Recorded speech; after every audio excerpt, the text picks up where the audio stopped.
미중산업경제연구소 조용찬 소장과 함께하도록 하겠습니다. 소장님 안녕하세요. 예, 안녕하십니까? 예, 우리 시장만 봐도 그렇고요. 지금 증시 변동성이 전 세계적으로 굉장히 커져 있는 상황인데요. 투신 펀드의 자금 유입에 좀 그러다 보니까 변화가 있나 궁금한데 이 부분은 어떻습니까? 네, 미국의 본사를 두면서 전 세계 금융 상품이죠. 37조 달러 흐름을 조사하는 EPFR이라는 회사가 있는데요. 여기에서 발표한 12월 투신 펀드의 자금을 보면은 3개월 연속 1천억 달러가 넘게 유입이 됐습니다. MMF라든지 채권 쪽으로도 유입이 됐고요. 주식형 펀드 같은 경우에도 12월에 132억 달러가 유입이 됐는데요. 11월에 비해서는 한 220억 달러가 감소했지만 특히 신흥국을 중심으로 해서는 자금이 크게 늘었다고 합니다. 신흥국을 보면요. 2개월 연속 순이익세가 커지고 있는데요. 이 중에 이머징 아시아 같은 경우에는 무려 80억 달러가 유입이 됐고요. 중국은 45억 달러, 한국은 39억 달러로 전달이 14억 달러였던 걸 비교해 보면 상당히 크게 늘었다는 겁니다. 아무래도 미중 간의 1단계 무역 협상이 진정됨에 따라서 자금이 크게 늘었던 것으로 분석이 되는데요. 결국 주식형 펀드는 세계 경기 회복 중에 금융 완화 정책을 각국이 동조해서 펼치고 있고요. 또 향후 기업 실적 회복에 대한 기대감이 살아있기 때문에 앞으로 자금 유입은 계속 진행이 된다는 점에서는 변동성 확대 시 주가를 저점에서 매수하는 전략도 바람직하지 않을까 보입니다. 주도주 반도체가 지금 어느 정도 선반영되고 있다, 그리고 좋아질 것이다라는 얘기가 나오는데 이 부분이 지금 주가 조정에 지금 빌미를 주는 것이 아니냐라는 얘기들도 한편에선 나오잖아요. 그러다 보니까 제조업 회복 속에서 반도체 또 지금 많이 떨어져 있던 게 자동차고 화학, 기계 이쪽이 같이 올라가면서 이런 동반 성장이 수반될 수 있을까라는 부분인데 이 부분은 어떻게 보는 게 좋을까요? 네, 작년 여름부터 주가 상승을 이끌었던 것은 여전히 반도체인데요. 5G라든지 AI, 자율주행 자동차, 데이터 센터용 투자가 좀 늘어난다는 게 호재로 작용을 했습니다.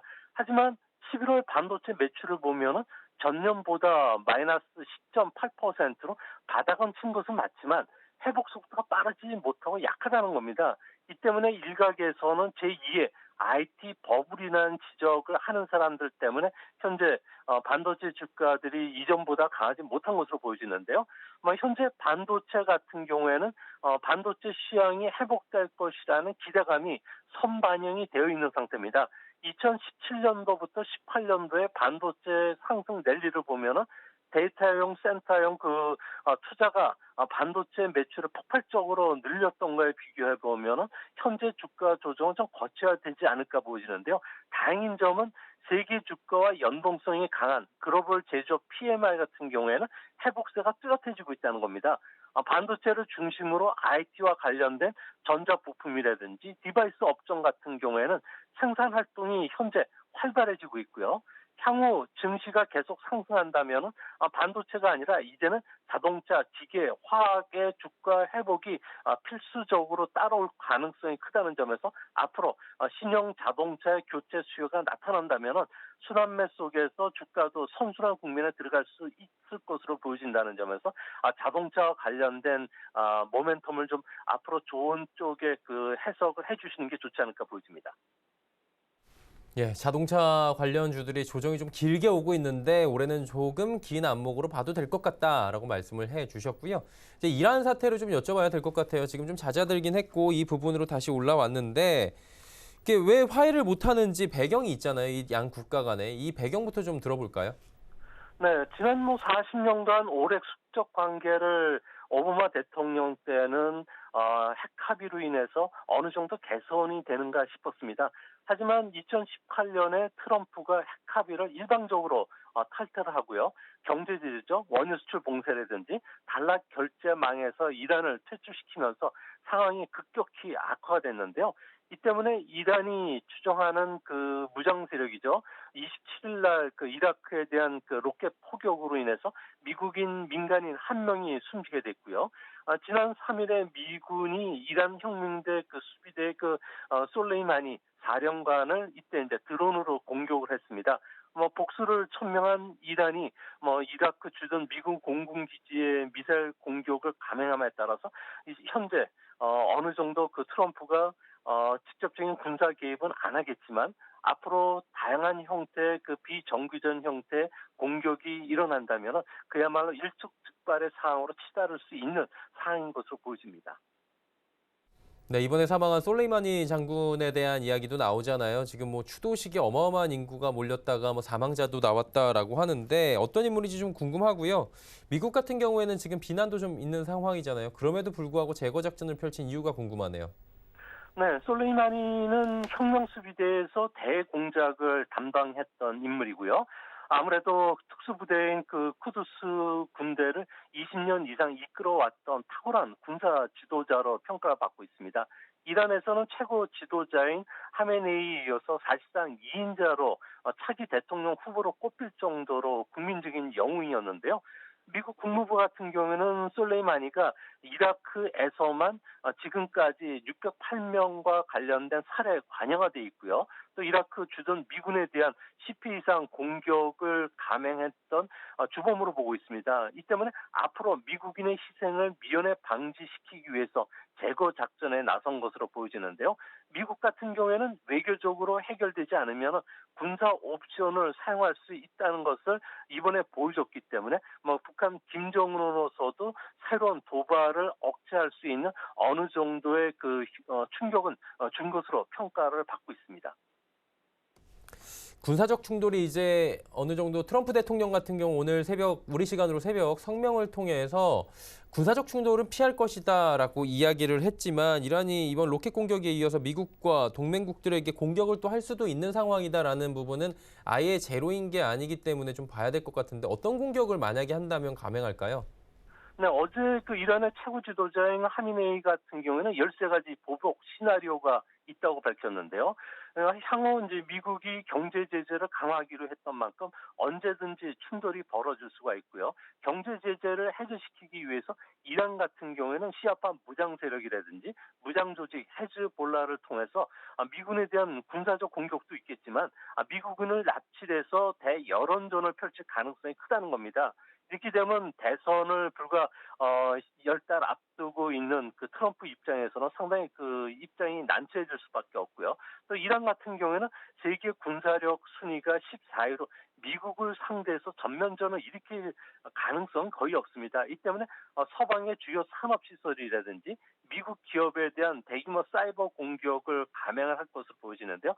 벌써 미국 기업에 대한 사이버 공격을 했다는 그 여러 가지 징후들이 좀 나타나고 있는 상황입니다. 뭐 이외에도 혁명 수비대 같은 경우는 소형 고속정을 이용해서 호르무즈 해협을 항해하는 주조선에 대한 자폭 공격을 감행한다면 석유 수송과 같은 대동맥이 막힐 가능성이 크고요. 이렇게 되면 세계 여론도 미국에 좀 불리하게 돌아갈 가능성이 있습니다. 이에도 공약한 대로 UAE라든지 이스라엘에 대한 그 탄도 미사일 공격을 감행할 가능성이 높다는 점에서 여전히 미국과 이란 간에 어느 정도 대화 국면으로 들어가기 전까지는 안심할 수는 없는 상황으로 보여집니다. 그렇다면 이란의 사이버 공격 얘기가 요즘에 나오는데 북한도 지금 사이버 공격 능력이 굉장히 좋다라고 수준급이다 얘기가 나오고 있는데 이게 위협적인 수준입니까, 이란도? 네, 미국의 싱크탱크죠. 랜드 연구소에 따르면은 2007년 미국이 이란의 그 우라늄 농축 시설에 악성 코드를 심은 적이 있었는데요. 이때 원심 분리기가 파괴되면서 상당히 충격을 받았다고 합니다. 이후부터는 이란이 사이버 능력을 강화시키기 위해서 현재 노력하고 있는데요. 뭐 현재는 12만 명 정도의 사이버 군대를 갖고 있다고 합니다. 2012년도였죠. 사몬 그리고 스톤 드릴이라는 그 와이퍼 악성 코드를 이용해서 사우디 아람코의 3만 대 컴퓨터를 파괴시키기도 했고요. 이웃 나라죠. 수니파의 그 UAE 국가, 그 카타르, 쿠웨이트와 같은 민간 기업에 파상적인 사이버 공격을 상당히 감행을 했다고 합니다.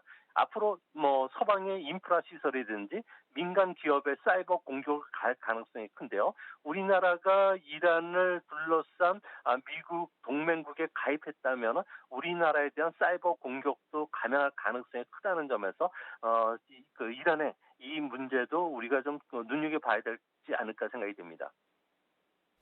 네, 이제 미국의 행보를 좀 봐야 되는데 트럼프 대통령 같은 경우에는 군사적 조치는 하지 않겠다라고 선을 확실하게 그었습니다. 그 덕에 지금 글로벌 증시가 안정을 찾은 건데 그 밖에 이제 경제적 제재를 좀 가하겠다라고 했잖아요. 사실 50곳에 달하는 52곳 정도의 뭐 공격을 할 수 있다. 중요 시설에 이렇게 얘기를 했는데 직접적으로 군사 공격을 하지 않은 이유가 있을 텐데요. 네, 그 미국 같은 경우는 중동 35곳에 중요 거점을 두고 있고요. 이외에도 항공모함이라든지 해병 원전단들을 파견하고 있는 상태입니다. 언제든 이란에 대한 공격이 가능한데요. 뭐 1차적으로는 이란에 대해서 미사일이라든지 파상 공격은 언제든지 할 수 있고요. 또 전면전과 관련해서도 대비해 놨다고 폭스 뉴스가 보도를 하기도 했었습니다. 이 내용들을 보면요. 이란 같은 경우에는 이라크보다도 인구나 국토 면적이 3배 규모입니다. 이 때문에 동맹국들과 함께 이란의 군사작전 계획을 펼치려면 160만 명의 군사력이 필요하다는 거죠. 전면전이 벌어진다면 중동 지역의 무장 민병대와도 싸워야 되는 만큼 양측에서 최대 수만 명의 사망자가 나오고요. 이란의 그 정권 교체까지 간다고 염두에 뒀을 경우에는 수백만 명의 희생자가 필요하게 된다는 겁니다. 이렇게 되면 11월 대선을 앞둔 트럼프에게는 최악의 악수가 될 수가 있기 때문에 전면전을 피하고 대신 새로운 경제 제재를 강화를 통해서 이란으로 하여금 핵 합의와 관련된 전향적인 자세를 이끌어나겠다는 게 트럼프 생각이지만 이는 이란의 그 이익과도 배치되기 때문에 효과를 거둘 줄은 사실상 불가능하지 않을까 보여집니다. 일단 뭐 양 국가가 지금 어느 정도 물밑 접촉도 했다라고 CNN에서 나오긴 했는데 쉽게 끝나진 않을 부분이잖아요. 이란 같은 경우 경제 제재에 대해서도 지금 반발을 하고 있는 것 같아요. 핵무기 개발도 포기하지 않고 테러 활동 계속 만약에 뭐 국지적으로 한다면 미국과의 충돌 나타나고 3차 오일 쇼크 이게 시나리오 중에 하나였는데 뭐 가능성은 낮다라고 하지만 이 부분도 좀 짚어주셔야 될 것 같아요. 네, 사우디 같은 경우에는 이란으로부터 공격을 여러 차례 좀 받아왔던 터인데요. 만약에 현재 그 공격과 관련해서 전쟁이 일어났을 경우에는 아무래도 특이적인 매수세가 원유 시장에 유입되면서 뭐 국제 유가는 배럴당 5에서 10달러 정도까지 올라간다는 건 좀 정설인 것으로 보여집니다. 이제 만약 호르무즈 해협까지 봉쇄가 되는 본격적인 무력 충돌이 일어난다면은 이와 관련해서 영국의 조사 회사이죠. 캐피탈 이코노믹스 같은 경우에는 호르무즈 해협의 원유와 관련된 전 세계 수송의 3분의 1이 지나가기 때문에 최악의 경우에는 150달러대까지도 급등할 수 있을 거로 보고 있습니다. 하지만 뭐 대규모 전투가 일어나더라도 호르무즈 해협이 봉쇄가 되지 않는다면 뭐 일시적으로 8, 90달러까지는 충분히 올라갈 수 있지 않을까 보여집니다. 다만 이제 여기에 문제가 될 수 있는 것은 제2의 그 시리아 사태처럼 중동 지역의 여러 나라들이 불안해지면서 원유 생산을 하게 될 수 없을 때는 제3차 오일 쇼크가 발생할 가능성이 더 높아지기 때문에 현재보다 미국이 중동과 관련돼서 그 지정학적 위험을 잘 관리하느냐 여부에 따라서 오일 쇼크도 일어날 수 또 일어나지 않을 가능성도 항상 내포돼 있다고 생각이 됩니다. 만약 가능성 굉장히 희박하다곤 하고 전일 뭐 유가도 많이 내렸지만 만약에 3차 오일 쇼크가 발생한다면 뭐 우리나라에도 엄청난 충격일 것 같은데 그 부분 살짝 짚어볼까요? 네, 원유의 대중동 의존도를 보면요. 우리나라 같은 경우는 82% 정도 됩니다. 일본이 87% 다음으로 높은데요. 우리나라가 수입하는 원유의 70%가 이런 호르무즈 해협을 통해서 수입이 됩니다. 또 가스도 30%가 통과되는데요. 해협이 봉쇄가 된다면은 원유 도입의 차질을 빚을 수가 있게 되고요. 이렇게 되면 기업들은 유가 상승에 따른 비용 부담이 크게 증가할 수밖에 없습니다. 또 한 가지는 세계 경기 하락에 따른 수출 감소라는 경제적 충격을 직격탄을 받게 되고요. 이제 앞으로 시간이 흐를수록 안전자산 선호 현상으로 인해서 주가 하락에 따른 소비 감소도 일어나게 되고요. 또 환율이 불안해진다면 최근 유입되기 시작했던 외국인의 투자 자금들이 본격적으로 이탈할 가능성이 크다는 점에서는 2차 경제적 충격이 발생할 가능성이 큰데요. 아무래도 중동 사태가 불안이 장기화된다면 올해 우리나라의 경제 성장률은 2% 이하로 떨어질 확률이 더 높지 않을까 생각이 됩니다. 조금 전에 원유 대중동 의존도가 82%라고 말씀을 해 주신 바가 있었는데 수입원을 좀 다변화하는 대책을 쓰면 위험도가 낮아지지 않을까, 한마디로 분산하면 낮아지지 않을까라는 생각 드는데 이 부분은 어떠세요? 네, 기업 입장에서 봤을 경우에 위험 지역인 중동 의존도를 낮춰야 되지만 말처럼 쉽지가 않습니다. 중동은 원유 수입의 가장 근거리 공급원이기 때문에 그렇습니다. 아프리카 같은 경우에는 중동 지역보다 정전이 더 불안하고요. 또한 그 수송비가 훨씬 비싸기 때문에 아무래도 정유회사들 같은 경우는 채산성을 맞추기 힘듭니다. 또한 정유회사들 같은 경우에는 중동산 원유에 맞춰서 타랑 시설을 해놨는데 이것도 바꿔야 되기 때문에 비용이 천문학적으로 늘어나고요. 오만이라든지 미국, 멕시코, 러시아 쪽으로 수입원을 바꾸면 아주 현실적인 대안이 될 수가 있겠지만 대체 원유 공급원을 확보하기 위해서 바꿨을 경우에는 추가 비용이 엄청나게 늘어납니다.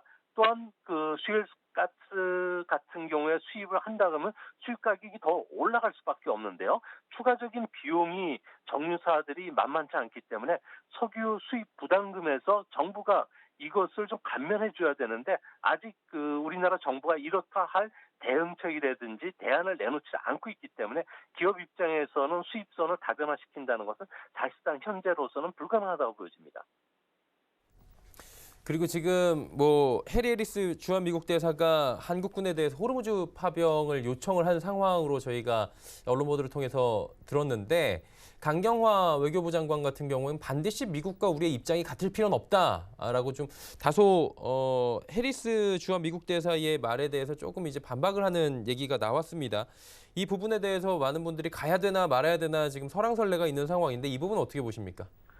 네, 호르무즈 해협이 봉쇄가 됐을 경우에는 가장 타격을 받는 나라는 우리나라입니다. 미국 같은 경우나 유럽 같은 경우에는 호르무즈 해협을 통해서 원유 수입이 거의 없는 상태이기 때문에 오히려 우리나라 같은 경우는 더한 피해를 입을 수가 있고요. 또한 미국 동맹국으로서 자유로운 항행 보장을 위한 공동 방위에 동참을 거부했을 경우에는 경제적 피해는 고스란히 우리한테 들어온다는 겁니다. 더 중요한 것은 중동 위험 지역 내 우리 교민 철수를 하는데 미군의 도움이 없으면 불가능하고요. 이외에도 미국과의 방위비 협상을 앞두고 있고요.